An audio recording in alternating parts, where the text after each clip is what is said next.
قلم کی یہ آیات 29ویں پارے سے، جو آیت نمبر 17 سے 33 تک کی آیات تھی، اس کے متن کو بھی ہم نے سنا، اور یہ آیات جن کا مفہوم بھی میں نے اپنے انداز میں آپ کے سامنے رکھا۔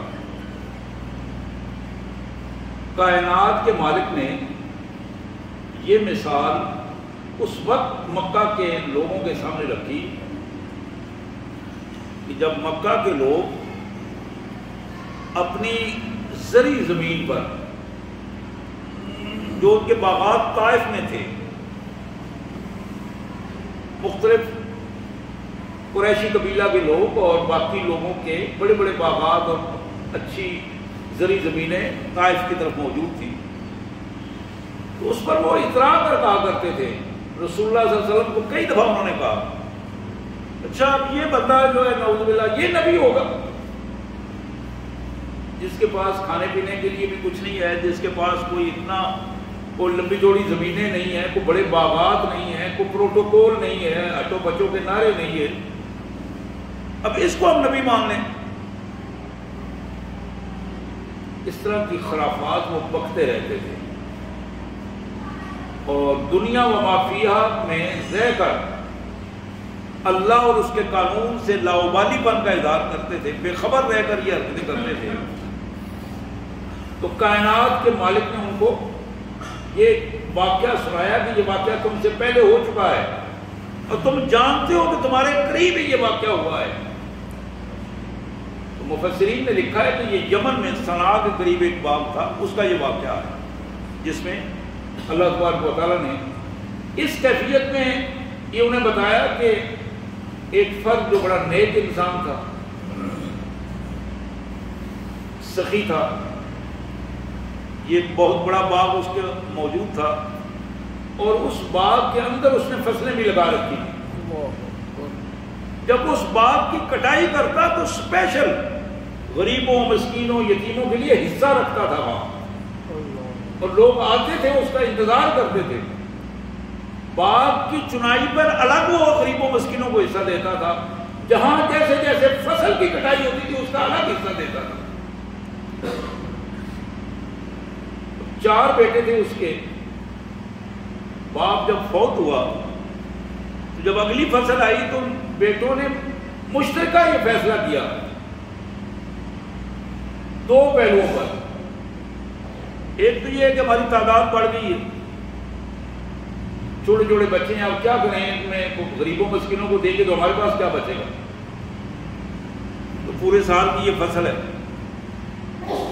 دوسرا یہ تھا کہ لوگ ملا ہمارا باپ تو بے وقوف تھا، اپنی دولت لوگوں پہ لٹاتا رہتا تھا، ان غریبوں مسکینوں پہ جن کا کوئی نہ کسی کام آتے ہیں نہ کوئی معاملہ ہے، انہیں خواہ مخواہ وہ تقسیم کرتا رہتا تھا۔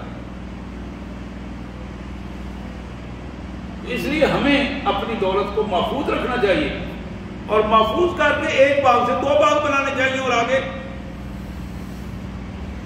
یہ وہ معاملہ تھا کہ جس معاملے میں انہوں نے یہ سارا عمل کیا، اور نتیجہ کیا نکلا؟ کائنات کے مالک نے انہیں اس بنیاد سے ہی محروم کر دیا، بنیاد سے محروم کر دیا۔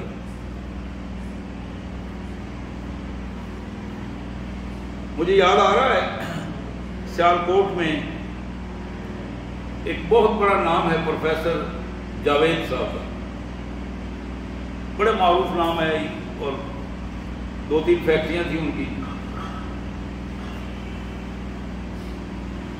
انہوں نے ایک دن بچے اکٹھے ہوئے تو وہ کہنے لگے، ابا جی یہ جو آپ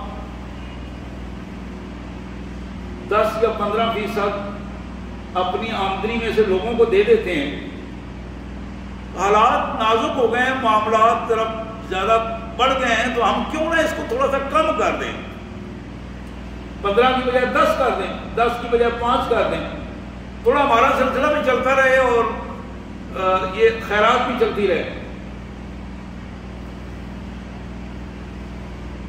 تو بیان کرنے والے ساتھیوں نے بتایا کہ پروفیسر صاحب کی آنکھوں میں آنسو آ گئے، اور وہ کہنے لگے، بیٹا تمہیں معلوم ہے کہ یہ کیسے بنا سب کچھ؟ میں ٹوٹی ہوئی سائیکل پہ چلا کرتا تھا. جب میں نوکری کرتا تھا تو ٹوٹی ہوئی سائیکل پہ جاتا تھا. پھر سائیکل سے اللہ نے مجھے موٹر سائیکل دیا, موٹر سائیکل سے اللہ نے مجھے گاڑی دی. پھر یہ چھوٹا چھوٹا کام بڑا اور ایک فیکٹری بنی اور فیکٹری سے 2 فیکٹریاں بنی.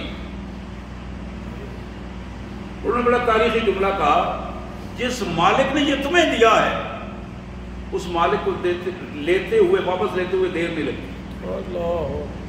اس نے کسی کو نعوذ باللہ محنت نہیں کرنی, کسی کو سفارش نہیں کرنی, کوئی پلان منصوبہ بندی نہیں کرنی, حکم ہے صرف.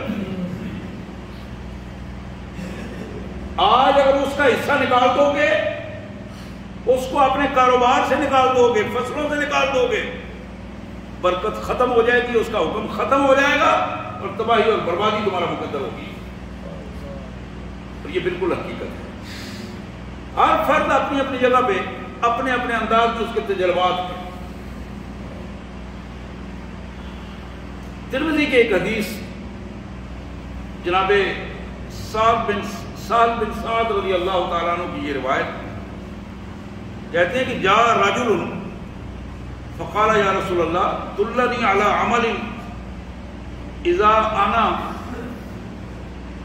عملته احبنی اللہ واحبنی الناس, قال ازہد فی الدنیا یحبک اللہ وازہد فیما عند الناس یحبک الناس.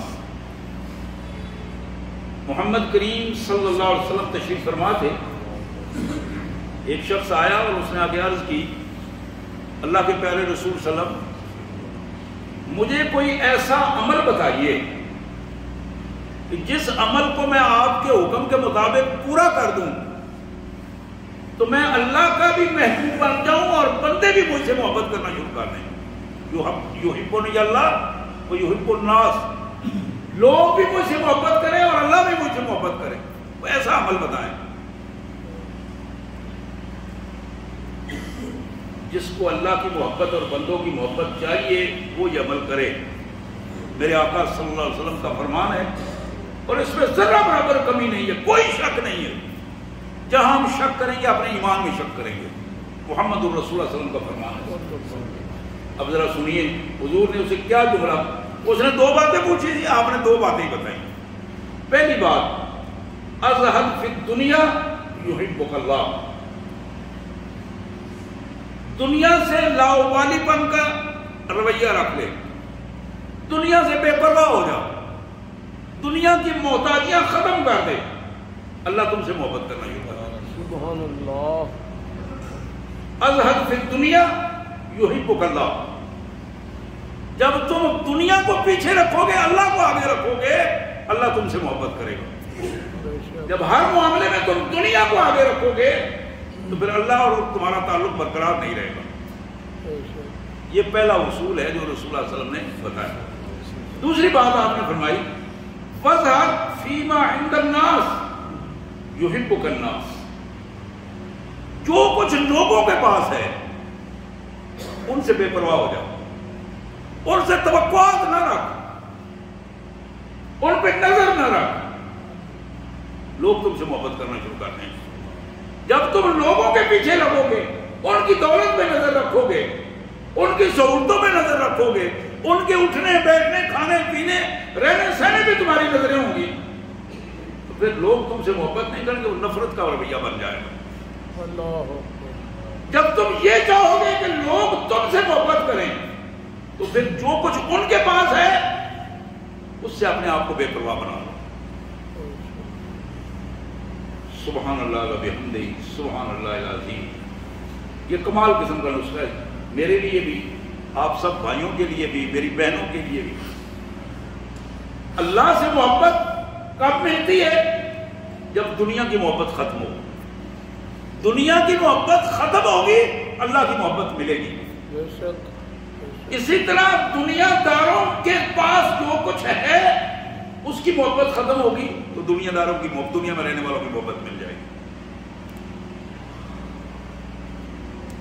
ابن ماجہ کی ایک حدیث مبارک, سنن ابن ماجہ, میں نے پہلے بھی کئی دفعہ عرض کیا ہے, آج بھی میں یہ عرض کرتا ہوں کہ میری اپنی کوشش یہ ہوتی ہے کہ میری باتیں کم ہوں. میں قرآن مجید کی بات کروں اور محمد الرسول صلی اللہ علیہ وسلم کے ارشادات. اس لیے میری کوشش ہوتی ہے کہ میں ایسی باتیں ڈھونڈ کے لاؤں جو آپ کے سامنے پیش کروں جن میں کوئی شک نہ ہو اور ہم سب مل کر اس پر عمل کریں. میں خود بھی یہاں بیٹھ کے یہ سیکھتا ہوں. یہ جب آپ کے سامنے پیش کرتا ہوں تو اللہ تعالیٰ مجھے بھی, میرے کوشش ہوتی ہے اللہ تعالیٰ مجھے بھی ہدایت عطا فرمائے اور میں بھی اس پر کاربند ہوں تاکہ ہم مل کر اللہ کے قریب ہو سکیں, اللہ کے رسول صلی اللہ علیہ وسلم کے دین کے قریب ہو سکیں. تو یہاں جتنے شعور سے آپ یہ باتیں سنتے ہیں اور اس کے مطابق عمل کریں گے, اللہ تبارک و تعالیٰ دنیا میں خوبصورت بنا دے گا اور آخرت بھی خوبصورت بنا دے گا.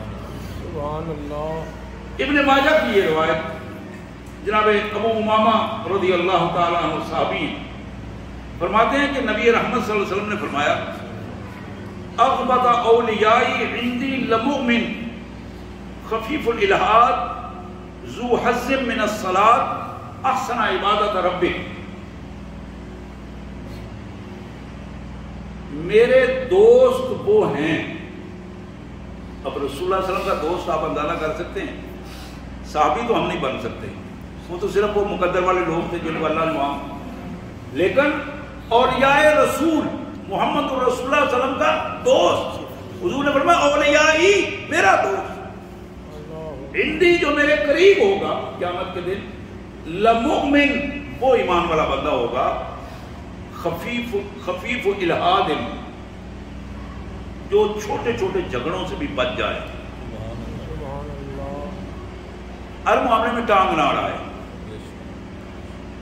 جہاں کوئی چھوٹا موٹا بات صلح کی ہو تو الٹا صلح کی بجائے اسے بکھیر دے, اپنی کارستانی دکھا کر, اپنی کہانیاں سنا کر معاملے کو زیادہ لمبا کر دے. زیادہ پاتونی آدمی, چھوٹے چھوٹے جھگڑوں میں الجھنے والا, آپ نے فرمایا کہ ایسا کام نہ کرنے والا بندہ وہ کون ہے؟ میرا دوست ہے. پھر فرمایا اس کی دوسری صفت یہ ہے کہ ذو حظ من الصلاۃ احسن عبادت ربہ, اللہ نے عبادت میں اس کو خاص حصہ عطا کیا. جو میرا دوست ہے, یعنی رسول اللہ صلی اللہ علیہ وسلم نے فرمایا جو میرا دوست ہے اللہ نے اس کو عبادت میں خاص حصہ عطا کیا ہے کہ جب وہ اللہ کے حضور عبادت کے لیے کھڑا ہوتا ہے تو پھر احسن عبادت ربہ, اپنے پروردگار کے حضور عبادت کا حق ادا کر دیتا ہے. جب اکیلی نماز پڑھ رہا ہو, نوافل پڑھ رہا ہو, سنتے پڑھ رہا ہو, پھر اس کا سجدہ اللہ کے حضور اس طرح ہوتا ہے کہ پھر وہ عالم استغراق میں ہوتا, اس کا رکوع, اس کا قیام احسن عبادت ربہ. پھر دوسرے آپ نے فرمایا کہ جو میرا دوست ہے اس کی دوسری صفت یہ ہے اطاعہ فی السر وکان غامضا فی الناس لا یشار الیہ بالاصبع. یہ جو میرا دوست ہے حضور نے فرمایا وہ جب اکیلا ہوتا ہے نا تو اللہ کی اطاعت زیادہ کرتا ہے. ذرا اس پہ غور کیجیے, یہ بڑی اہم بات ہے. ہم جب اکیلے ہوتے ہیں ہم سمجھتے ہمیں کوئی نہیں دیکھ رہا, بندہ سمجھتا ہمیں کوئی نہیں دیکھ رہا. اب ہم اپنی مرضی کریں گے, جو دل چاہے کریں, ہم کنڈی لگا دی ہے, اب ہم اکیلے ہیں, کوئی ہمیں نہیں دیکھ رہا. لیکن جو رسول اللہ کا دوست ہے وہ کیا کہہ رہا ہے؟ اس کی پوزیشن یہ ہے کہ اس کا ایمان ہے کہ میری ہر حرکت نوٹ ہو رہی ہے, مجھے میرا مالک دیکھ رہا ہے. تو اطاعہ فی السر, وہ اللہ کا فرما بردار زیادہ ہوتا ہے جب وہ اکیلا ہوتا ہے. سبحان اللہ. اکیلے میں وہ اللہ کی اطاعت زیادہ کرتا ہے, زیادہ فرما بردار ہوتا ہے. وکان غامضا فی الناس, لوگوں میں وہ سر آگے نکال کر نہیں بلکہ گمنام ہو جاتا ہے, گمنام ہوتا ہے. ہماری پوزیشن یہ ہوتی ہے کہ فوٹو سیشن ہو رہا ہے, تھوڑا سا آگے ہو گئے, تھوڑا ہماری کو تصویر نظر آئے, لوگ دیکھیں, پتہ چلے کہ حضرت صاحب بیٹھے ہوئے ہیں. ہماری یہ کوشش ہوتی ہے کہ جہاں ہم بیٹھے ہوئے ہیں لوگ ہمیں محسوس کریں کہ یہ بندہ بیٹھا ہوا ہے. رسول اللہ صلی اللہ علیہ وسلم نے فرمایا کہ میرا دوست لوگوں میں گمنام ہے، گمنام، عام لوگ اسے جانتے ہی نہیں ہیں۔ لا یشار الیہ بالاصبع، اس کی کوئی پوزیشن ایسی نہیں ہوتی کہ لوگ انگلی کر کے اشارہ کریں یار فلاں چور صاحب، وہ فلاں سیٹ صاحب، وہ فلاں حضرت صاحب، وہ فلاں پیر صاحب۔ لا یشار الیہ بالاصبع، انگلیاں اٹھا کے، لیکن لوگ اسپیشل باتیں نہیں کرتے اس کی، لوگ جانتے ہی نہیں۔ گمنامی کی زندگی بسر کرنے والا بندہ جو اپنی ذات کو آگے نہیں لا کے رکھنا چاہتا، اپنی ذات کو اپنے مالک کے حضور پیش کر دیتا۔ سبحان اللہ۔ سید کائنات صلی اللہ علیہ وسلم نے فرمایا اس کی تیسری صفت یہ ہے، وَكَانَ رِزْقُهُ كِفَافًا فَصَبَرَ عَلَى ذَلِكَ، اللہ نے اسے رزق تھوڑا دیا ہو، صرف ضرورتیں ہی پوری ہو رہی ہوں، اس پر وہ صبر و استقامت کا کام کرتا ہے، خوش رہتا ہے، اللہ کا شکر ادا کرتا ہے۔ صبر و استقامت کا مطلب میں نے پہلے عرض کیا تھا کہ اس کا نظریہ قائم رہتا ہے، اللہ پر شک و شبہ کا کوئی شکوہ شکایت نہیں ہوتی اس کی۔ فصبر علی ذلک، رزق بظاہر تھوڑا بھی ملے، اس تھوڑے رزق میں صبر و قناعت اور صبر و استقامت سے کام لیتا ہے۔ یہ کون ہے؟ اللہ کے رسول صلی اللہ علیہ وسلم کا دوست۔ حضور صلی اللہ علیہ وسلم نے اسے خود دوست فرمایا، میرا اولیاء ہی میرا دوست۔ یہ بات آپ نے کہی، ثم فقد بیدہ، پھر آپ نے اس طرح نہ چٹکی بجائی اپنے ہاتھ سے۔ یہ بتانا مقصود تھا آگے، چٹکی بجا کے کیا کہا؟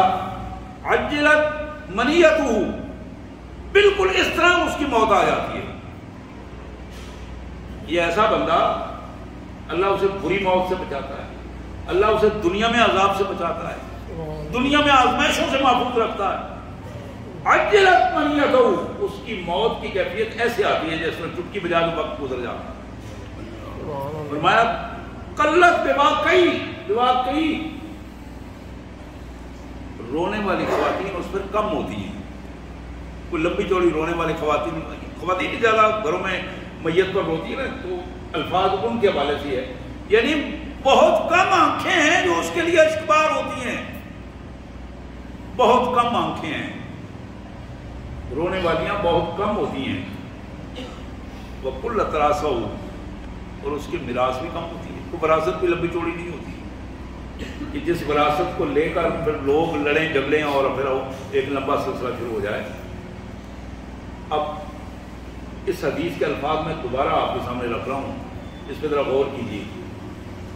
حضور صلی اللہ علیہ وسلم نے فرمایا میرا دوست وہ مومن بندہ، ایمان والا، جو جھگڑوں میں حصہ نہیں لیتا، چھوٹے چھوٹے جھگڑوں سے بھی بچتا ہے۔ سبحان اللہ۔ میرا دوست وہ ہے جس کو اللہ نے نماز کا خاص ذوق دیا ہے، جب وہ اللہ کے حضور نماز پڑھتا ہے تو پھر کمال کر دیتا ہے۔ میرا دوست وہ ہے جو اللہ کی اطاعت اکیلے میں چھپ کر زیادہ اللہ کا مطیع فرما بنتا ہے۔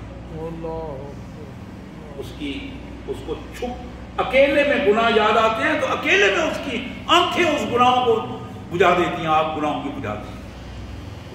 پھر نبی رحمت صلی اللہ علیہ وسلم نے فرمایا یہ وہ بندہ جو لوگوں میں گمنام ہوتا ہے، انگلی اٹھا کر اس کی طرف اشارے نہیں کیے جاتے کہ یہ وہ فلاں جا رہا ہے اور اس کا اس طرح ہونا چاہیے۔ پھر اللہ کے رسول صلی اللہ علیہ وسلم نے فرمایا کہ یہ میرا دوست وہ ہے جسے تھوڑا رزق بھی ملے وہ صبر و استقامت کے ساتھ، قناعت کے ساتھ وقت گزارتا ہے، اللہ کی نافرمانی نہیں ہونے دیتا۔ پھر آپ نے فرمایا کہ وہ موت اسے جلدی آتی ہے اور اس پر رونے والا بھی کوئی نہیں ہوتا، بہت کم ہوتے ہیں، اور اس کی وراثت بھی بہت کم ہوتی ہے۔ اللہ میرے بھائیوں، یہ آئینہ ہے میرے اور آپ کے لیے، جس میں ہم محبت رسول کا دعویٰ کرتے ہیں۔ ہم میں سے ہر شخص یہ دعویٰ کرتا ہے کہ ہم اللہ کے رسول صلی اللہ علیہ وسلم سے محبت بھی کرتے ہیں، اور ہم آپ کے دوست بھی ہیں، آپ کے خادم بھی ہیں، ہمارے وہ آقا ہیں۔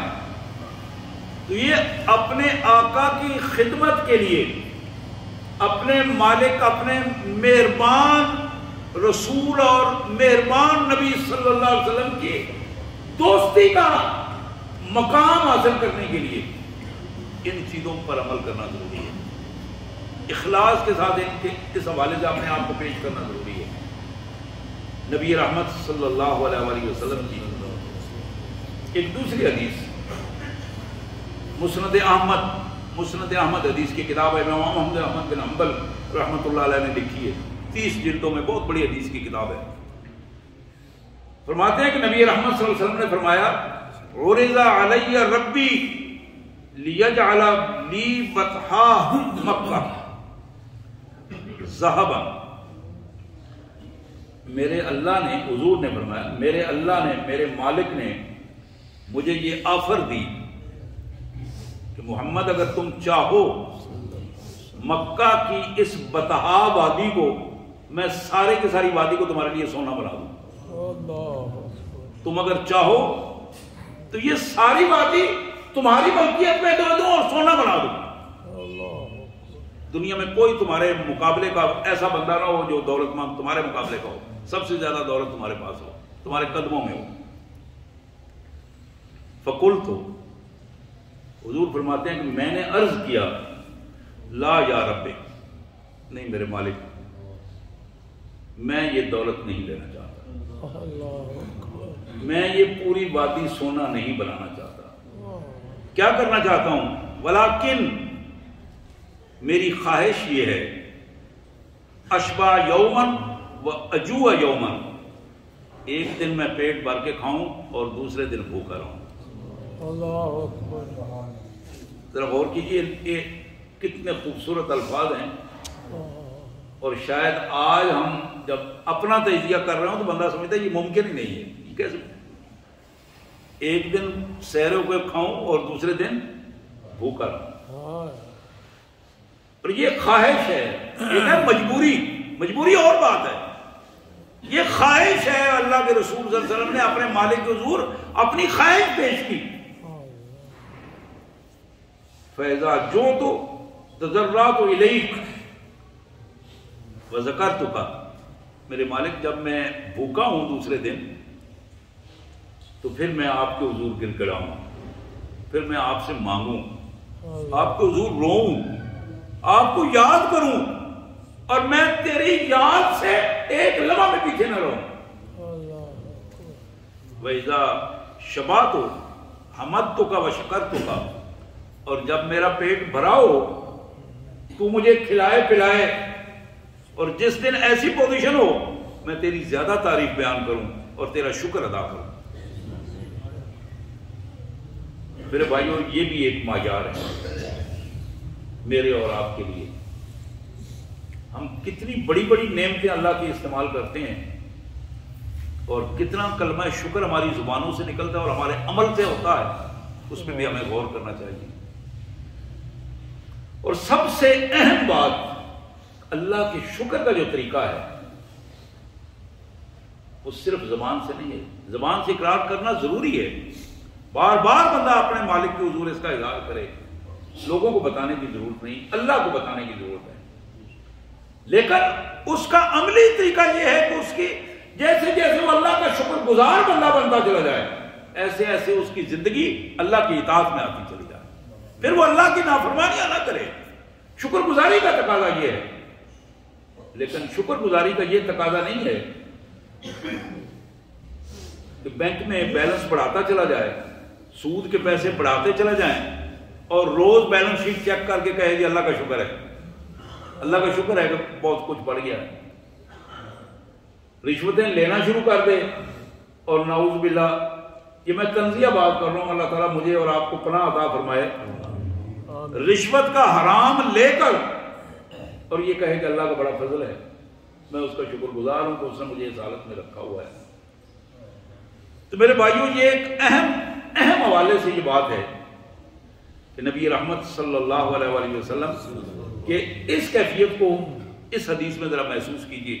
یہ آخری حدیث ہے، میں جناب معاویہ رضی اللہ تعالیٰ عنہ، امیر معاویہ رضی اللہ تعالیٰ عنہ، انہ دخل علی خالہ، ابن ہاشم بن عتبہ یعود اپنے ماموں کے پاس گئے حضرت معاویہ، وہ بیمار تھے، ان کی عادت کرنے کے لیے گئے۔ ابن ہاشم ابی ہاشم بن عتبہ رضی اللہ تعالی عنہ، جناب امیر معاویہ کہتے ہیں کہ فبکا ابو ہاشم، میں جب گیا تو میرے ماموں ابو ہاشم مجھے دیکھ کر رونے لگے۔ فقال ما یبکی کا یا خال، تو میں نے عرض کیا ماموں کیا بات ہے، کیوں رو رہے ہیں؟ اوجا یشیزو کا ام حرص علی الدنیا، کیا کوئی تکلیف زیادہ ہو رہی ہے، بیماری بڑھ گئی ہے، درد ہو رہی ہے اس وجہ سے رو رہے ہیں، یا پھر دنیا سے جاتے ہوئے دنیا کی حرص رلا رہی ہے کہ مجھے ابھی رہنا چاہیے تھا اور کھانا پینا اور دنیا داری کا؟ کالا کلا، ابو ہاشم کہنے لگے معاویہ سنو، وہ بات نہیں ہے جو تم کہہ رہے ہو، کلا نہیں ایسا نہیں ہے، ولیکن رسول اللہ صلی اللہ علیہ وسلم عہد الینا عہدا لم آخذ بہ، اب مجھے یاد آ رہا ہے اللہ کے پیارے رسول صلی اللہ علیہ وسلم نے ہم سے ایک پکا وعدہ لیا تھا، اللہ کے رسول صلی اللہ علیہ وسلم نے ہم سے ایک پختہ وعدہ لیا تھا، اور حقیقت یہ ہے لم آخذ علی بہ، ہم اس وعدے پر، میں اس وعدے پر پورا نہیں اتر سکا۔ آج مجھے جاتے ہوئے احساس ہو رہا ہے، جب زندگی کے لمحے رہ گئے ہیں تو مجھے پتا احساس ہو رہا، اب میں نے تجزیہ کیا کہ وہ کیا ہو گیا مجھے، کہ میں کیا کر بیٹھا۔ قال وما ذلک، جناب معاویہ کہنے لگے مامو جی وہ بات کیا ہے، وہ کیا ہے تھا جو اللہ کے رسول صلی اللہ علیہ وسلم نے آپ سے لیا اور سب صحابہ سے لیا؟ قال سمعتہ یقول، ابو ہاشم کہنے لگے میں نے اپنے کانوں سے سنا حضور صلی اللہ علیہ وسلم کے بالمقابل سامنے بیٹھ کر نبی رحمت صلی اللہ علیہ وسلم فرما رہے تھے انما یکفیک من جمع المال خادم و مرکب فی سبیل اللہ، سبحان اللہ۔ دو باتیں یاد رکھو کہ جو دنیا میں رہ کر ایک تمہیں ملازم کی ضرورت ہوگی ساتھ تعاون لینے کے لیے، چھوٹے موٹے کام ہیں جو تمہارے معاملات ہیں اس میں، اور دوسری چیز تمہیں ایسی سواری کی ضرورت ہے جو اللہ کی راہ میں جس کو تم استعمال کر سکو، اپنی ضرورتیں بھی پوری کرو اور اسے اللہ کی راہ میں لا سکو۔ یہ دو کام، یہ دو ضرورتیں تم اپنی مال سے پورا کرو، اور پھر ضرورت کے مطابق کھاؤ پیو اور پہنو، ضرورت سے زیادہ نہیں، ضرورت کے مطابق اپنا مکان بناؤ، اس سے زیادہ نہیں۔ وَإِنِّي أُرَانِي قَدْ جَمَعْتُ، تو مجھے محسوس ہو رہا ہے کہ میں نے اس سے زیادہ مال جمع کر دیا ہے،